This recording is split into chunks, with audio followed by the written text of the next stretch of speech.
Nous allons maintenant passer à la keynote. J'accueille Michel Bérébi, Patrick Plancier, d'Exane. Alors cette keynote, chez Investance, c'est un exercice qu'on aime bien parce que c'est un retour d'expérience. Donc là, on ne peut pas raconter n'importe quoi, hein. Venez jusque là au milieu.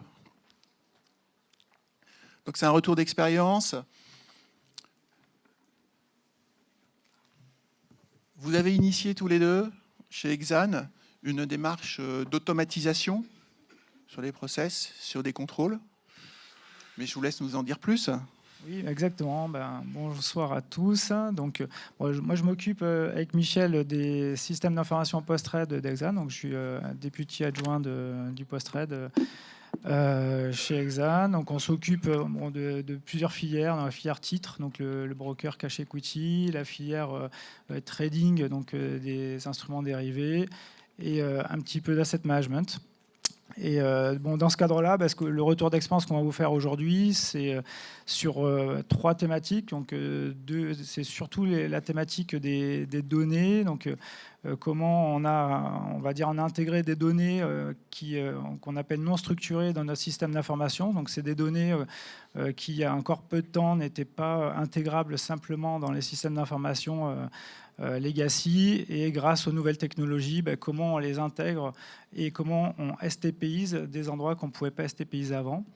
Une deuxième problématique qu'on aimerait bien partager avec vous, c'est on va dire comment finalement dans un système d'information avec des systèmes legacy qui ne se parlent pas forcément bien, comment justement on arrive à STPiser aussi plusieurs systèmes qui avant étaient, on va dire, manipulés par des humains, et là, grâce à des technologies digitales, permettent de communiquer, on va dire, de manière automatique et d'automatiser des processus métiers qui font appel à pas mal de systèmes legacy.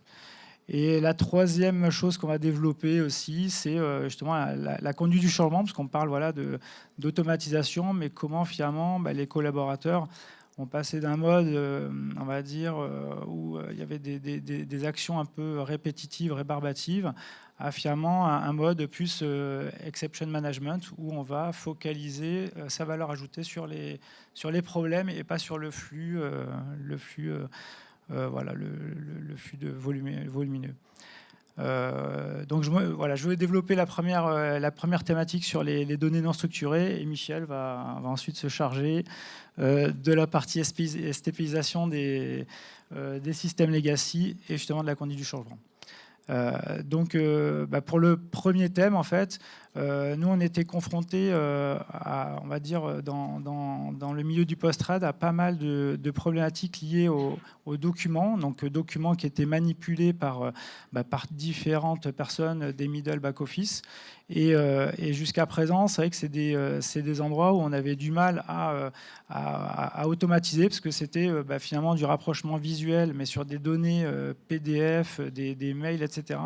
Et à moins de mettre beaucoup on va dire, de force de développement sur la table, on ne pouvait pas automatiser simplement ces process-là. Et on a automatisé d'autres process. Et l'année dernière, effectivement, on avait une problématique à sécuriser, où on avait eu des risques opérationnels. C'est la problématique du rapprochement broker, parce que pour le cash equity, on va dire, on a un volume très conséquent d'opérations par jour, qui se match, comme vous le savez sûrement, dans un système de place qui est CTM HomeGeo. Seulement, il y a quelques brokers qui ne sont pas dans ce système-là, et on avait des équipes qui, tous les jours, étaient obligées de matcher visuellement des PDF qui venaient de brokers, d'une centaine de brokers, et ça prenait toute la journée à 2 personnes, avec les risques qu'on connaît, j'ai pas bien vu la contrepartie entre HSBC Londres, HSBC Paris, donc j'ai quand même matché, mais ça peut produire, on va dire, des risques opérationnels. Et là, nous, on a travaillé sur ce sujet-là avec des technologies digitales, on va dire, en interprétation de la donnée. Donc, on a acquis un système qui permet d'intégrer tout type de données, donc non structurées, donc des mails, des PDF, dans ce système-là. Et ensuite, une fois qu'on a ces données non structurées dans notre système, on intègre notre vision interne qui provient de systèmes, type, ça peut être du Sophis, du Murex. Nous, en l'occurrence, c'est un système développé in-house, mais qui contient la donnée structurée. Et ensuite, on va dire ce système-là va permettre de projeter notre version interne sur tous les documents qu'on aura intégrés.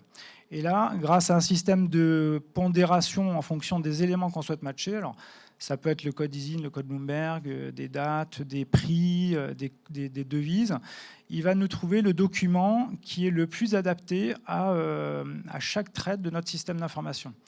Et finalement, à la fin de la journée, ça se fait même on va dire en très peu de temps. Donc c'est en une demi-heure que le système, on va dire, intègre ces données, fait tous les mappings nécessaires. C'est obligé d'avoir un dictionnaire pour finalement tout rendre intelligible. Et ensuite, à la fin de cette demi-heure, les collaborateurs arrivent donc à 9h du matin et ils ont finalement toutes les opérations de notre système d'information avec le matching le plus probable, et souvent il y en a qu'un, parce que on va dire en fonction des critères, il y a à peu près 8 critères de matching, et voilà, dans 99%, il n'y a qu'un document. Et finalement, on leur donne aussi finalement le nombre de critères qui ont parfaitement matché. Donc on leur dit, voilà, ça c'est le meilleur document, et ce meilleur document, il contient 6 critères sur les 8 qui sont obligatoires, et selon la pondération qu'on avait identifiée. Et ils n'ont plus finalement qu'à regarder les 2 critères qui ne matchaient pas, et on va dire en très peu de temps. Donc là, le travail maintenant dure à peu près 1h30 le matin. Ils arrivent à finaliser on va dire toute leur activité sur ce périmètre-là. Donc voilà, ça c'est une première expérience concrète, et le système est live depuis un peu plus d'1 an. Et du coup, maintenant, il est tellement performant que l'équipe du coup peut plus revenir en arrière. C'est un système qui devient mandatory. Il ne se voit pas refaire ce travail manuellement. Et la deuxième chose, donc je vais passer vite parce qu'après, sinon, je vais passer toute la soirée dessus, c'est le traitement des OST. Donc, on avait aussi une problématique dans nos back-office. C'est la gestion des OST pour les positions de trading. Donc, c'est finalement comment je récupère tous les jours via mon dépositaire toutes les OST sur toutes mes positions. Alors ça, c'était fait, alors bon, on est en 2019, mais c'était fait via des PDF aussi. Donc le dépositaire nous envoyait des centaines de PDF par jour, et il fallait que l'équipe back-office regarde toutes les positions de notre front-office et vérifie s'il y avait un des titres qui pouvait impacter, enfin une OST sur titre qui pouvait impacter notre position de trading. Et ensuite, une fois qu'on avait fait ça, il fallait communiquer au front effectivement qu'il y avait une OST qui touchait une de ses positions, et lui demander comment lui, il voulait, on va dire, impacter ses positions. Donc, soit prendre le dividende en titre, en cash, dans quelle devise, etc. Et tout ça, c'était un processus manuel qui prenait beaucoup de temps, parce que c'est quand même, là on parle de PDF, de centaines on va dire de PDF par jour. Il y a des périodes aussi où les OST sont très volumineuses. Et donc là, on va dire mis en place dans cette même technologie l'intégration de tous ces PDF. Et finalement, grâce à... Alors là, c'est plus en mettant en œuvre de l'interprétation de texte. Alors, ce qu'on appelle le NLU ou NLP, c'est l'interprétation du texte, la compréhension du texte, qui permet finalement de structurer tous les PDF qu'on recevait de notre dépositaire et de les rentrer dans un système d'information. Et ensuite de pouvoir intégrer les positions du front de l'autre côté, et de pouvoir dire au front, voilà, aujourd'hui sur toutes tes positions, voilà toutes les OST qui vont toucher tes books et tes instruments. Et une fois qu'on a fait ça, on pouvait aussi, grâce à ce système-là, intégrer la balance dépositaire, on va dire, réelle de notre position finalement qui sera impactée par l'OST. Donc ça apparaît par des documents non structurés qu'on structure dans notre outil. Et ensuite, lui impacter ses dividendes et le résultat de l'OST sur, on va dire, la position réelle que lui n'a pas forcément dans son système, parce que lui il a une position qui bouge, qui est en réel. Donc il ne pouvait pas forcément, on va dire, être conscient de sur quelle position exacte allait porter l'OST. Voilà. Donc ça, c'est ces 2 expériences qu'on a réalisées chez Exane, qui automatisent énormément le travail des back-office. Les 2 sont live en ce moment. Et donc je vais laisser la parole à Michel pour la partie, on va dire, plus legacy, comment faire communiquer le système legacy. D'accord. Donc Michel Bérébi, merci Patrick. Donc ces deux expériences étaient quand même fort intéressantes dans la mesure où, pour la première fois chez Exane, on arrive à intégrer et interpréter des documents extérieurs à notre système d'information et à les intégrer pour les rendre structurés justement et éviter du travail manuel difficile et fastidieux. Parce que derrière l'efficience trouvée, on a une efficacité et aussi une rentabilité, des économies à réaliser. Alors, je ne sais pas s'il ne faut pas passer le slide suivant. Voilà, merci. Je vais me lever. Donc là, on va parler plutôt d'une expérience autour de la robotique. Alors, je discutais, c'est assez rigolo, j'ai discuté avec Yves, un ancien collègue de Natixis, en haut à gauche, là, il est prêt à partir, on dirait. Yves qui a en fait de l'avance sur nous, qui a 3 ans d'avance chez Natixis. Pourquoi? Parce que nous, on a initié une démarche de nous équiper d'un outil de RPA, Robot Process Automation, de façon à robotiser des process manuels à faible valeur ajoutée. On s'est rendu compte d'une chose, alors je ne sais pas si c'est le cas pour la plupart d'entre vous dans la salle, c'est que, en tout cas, dans nos middle et back-office, pour certains ont affaire à des tâches en fait fastidieuses, manuelles, à faible valeur ajoutée depuis de nombreuses années. Alors, qu'est-ce qu'on appelle tâches à faible valeur ajoutée? C'est au niveau cognitif, ce qui va faire appel essentiellement aux yeux, au clic de souris, pas forcément à de l'analyse. Donc des tâches qu'on peut assimiler à des tâches aliénantes. Alors, par exemple, c'est prendre de l'information d'un système A, la comparer dans un système B, donc, et éventuellement ressaisir le résultat d'une différence ou d'une information déduite dans un système C. Tout ça, ce sont des tâches qu'on peut considérer comme des tâches manuelles, aliénantes, robotisables. Et on a identifié dans notre démarche l'an dernier, en 2019, une vingtaine de processus, après une étude réalisée avec Patrick, ici présent dans la salle, qui est notre ancien responsable back-office, Patrick Crésus, identifier un certain nombre de processus dans divers services centraux, donc middle, back, compta, et direction financière, et même informatique, qui sont automatisables. Alors pourquoi on appelle ça des systèmes d'automatisation mettant en œuvre des systèmes legacy sans API? Bon, c'est une formule un peu barbare. Ce qu'on veut dire, c'est qu'en fait, on ne va pas toucher au core système qui ferait appel à des développements lourds.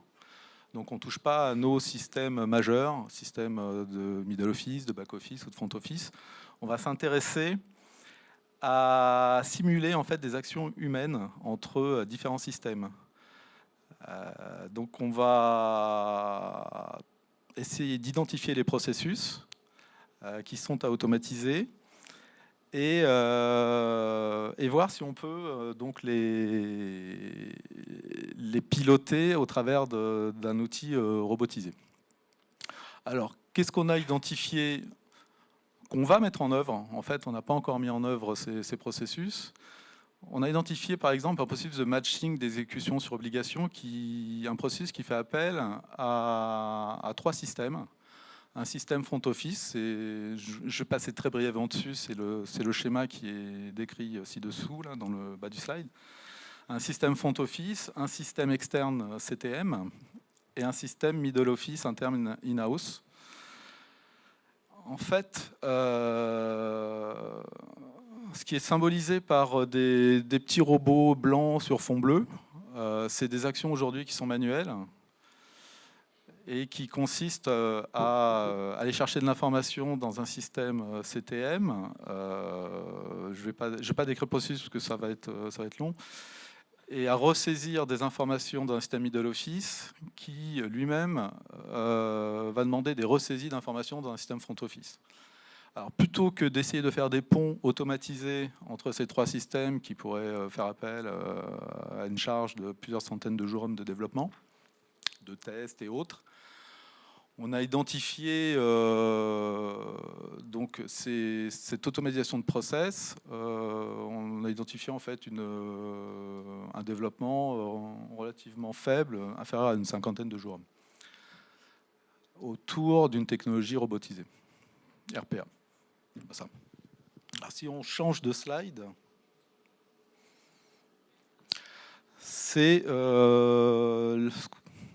insister en fait sur la conduite du changement, sur évaluer les tâches à haute valeur ajoutée, celles qu'on peut robotiser, et travailler au niveau opérationnel en mode qu'on appelle exception management.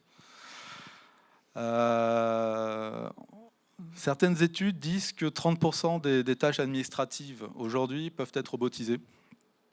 Relève de process très manuels, sans forte valeur ajoutée des middle officers, de back officers, d'administrateurs.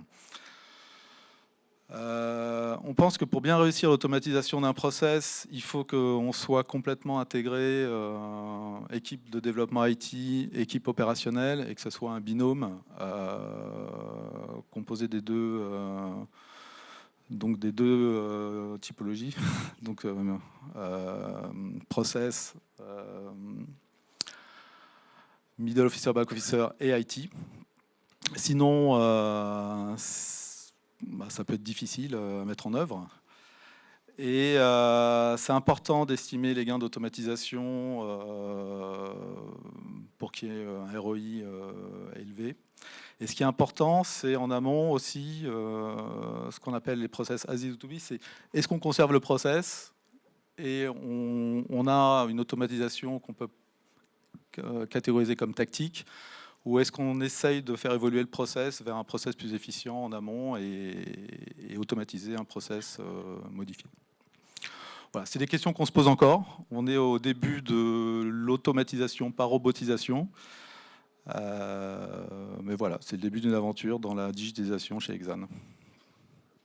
Je ne sais pas si vous avez des questions sur les deux interventions. On est là pour y répondre.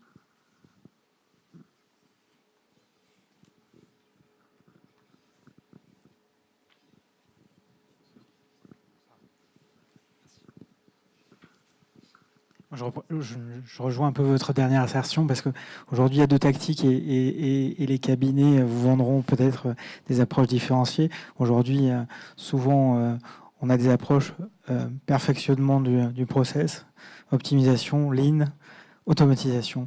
Et pour avoir fait une mission, et vous offrez peut-être un retour d'expérience, l'idée, c'est parfois de dire on a des process qu'on essaie d'améliorer depuis des années. On est à peu près sûr à 95% qu'on n'arrivera pas à l'améliorer, et au final peut-être prendre un choix effectif de dire on va automatiser une situation anormale qui est malheureusement pas optimisable. Et aujourd'hui je vois bien votre cheminement. Ça concerne aujourd'hui combien de process? Vous avez donné un volume tout à l'heure ou... Aujourd'hui, on a identifié une vingtaine de process, mais on est au début en fait de notre approche. On pense que l'appétit va venir en mangeant et que au fur et à mesure qu'on va robotiser les premiers processus, on va donner des idées au travers de démonstrations, au travers de d'autres composantes de l'entreprise, et que ça donnera des idées pour l'automatisation d'autres processus. On pense que c'est une grande pelote qu'il faut dérouler. On peut suivre le modèle, encore une fois, de nos amis de Natixis. Ils en sont, je crois, Yves, tu me parlais d'une trentaine de processus déjà robotisés, ne serait-ce qu'au back-office. En discutant avec les équipes techniques, ils avaient déployé des robots dans tout le monde de Natixis, ce n'est pas uniquement au niveau BFI. Donc on pense que tous les secteurs peuvent être impactés. Dès qu'il y a de l'administratif, du travail manuel, on va dire sans valeur ajoutée. Après, les gains, on a une logique économique. Les gains peuvent aller de quelques minutes à quelques heures, voire plusieurs jours, en fonction de la criticité et la complexité des processus. On pense qu'il n'y a pas de petits processus. Tout peut être automatisable dans la mesure où ce type de technologie permet, en un minimum de temps, de robotiser, d'automatiser. On on parle de charge de développement de quelques jours, entre compréhension de l'existant, paramétrage d'un processus dans un outil de robotique, test et mise en production. Donc c'est des cycles très très courts. Voilà. Si je peux rajouter juste pour illustrer un petit peu on va dire ce que vient de dire Michel. Bon, voilà, on a eu un projet, le projet dont je parlais tout à l'heure sur les OST. Sur une phase un petit peu plus avancée de ce projet-là, on avait besoin d'une source donc non structurée, donc une source, on va dire, de fichiers, et donc qui nous semblait la meilleure donc pour notre processus, pour l'automatisation de ce processus. Et malheureusement, cette source-là, même on va dire en travaillant avec notre dépositaire qui devait pouvoir nous fournir une extraction quotidienne, etc., n'était pas en mesure de nous fournir cette extraction dans les délais de notre projet. Voilà, parce que c'est un gros dépositaire on va dire, de la maison, donc pas forcément agile dans ce type de demande. Et nous, ça aurait pu nous bloquer notre projet. Donc là, nous, on venait d'acquérir cette technologie de robotique. Ce qu'on a fait, c'est que finalement, plutôt que de faire des spécifications à notre dépositaire, d'aller faire plein de réunions, attendre 6 mois qu'on nous livre cette extraction, on est parti sur, on va robotiser finalement ce qu'on a besoin d'extraire. Donc, ce que faisait l'utilisateur à la main, se connecter à un site web, aller sélectionner un code ISIN, faire extraction et prendre l'extraction, la mettre dans un répertoire, ça, du coup, on l'a robotisé et ça nous a pas bloqué dans notre projet. Et c'est ce type de cas, finalement, nous, on avait identifié effectivement 20 cas métiers lorsqu'on a travaillé sur les processus. Finalement, même au travers d'autres projets dont on n'avait pas du tout conscience que la robotique pouvait nous aider, on a trouvé des cas qui nous débloquaient de situations où on aurait pu être complètement à l'arrêt, quoi. Donc, oui, et dans les cas aussi qui nous intéressent plus dans le domaine de l'IT, on a bien sûr tout ce qui est test de non-régression pour livrer des nouvelles versions. Et le fait d'avoir accès à ce type de technologie nous permettrait de livrer beaucoup plus rapidement et plus fréquemment des nouvelles versions de software au niveau développement interne. Et ça améliore la qualité des déploiements. Voilà, donc en résumant, chez Exane, on a en 2018-2019 introduit 2 nouveaux types de technologies. Donc l'une, on peut citer les noms au travers de MarkLogic, parce que MarkLogic a un stand ici.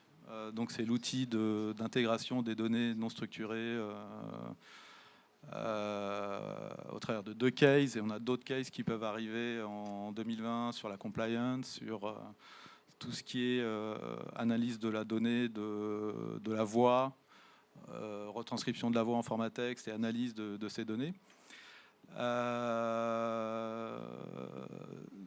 L'intégration au travers du cas du confirmation broker, ça peut vous amener à avoir des questions sur comment on intègre de la donnée non structurée et comment on la match avec de la donnée structurée en interne, sur quel type d'équation quelque part.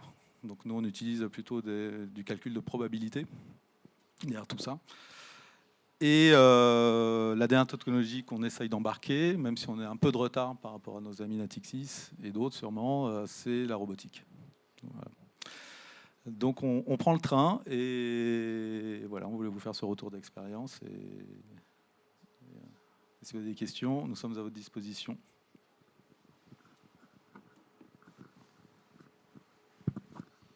Merci beaucoup à tous les deux.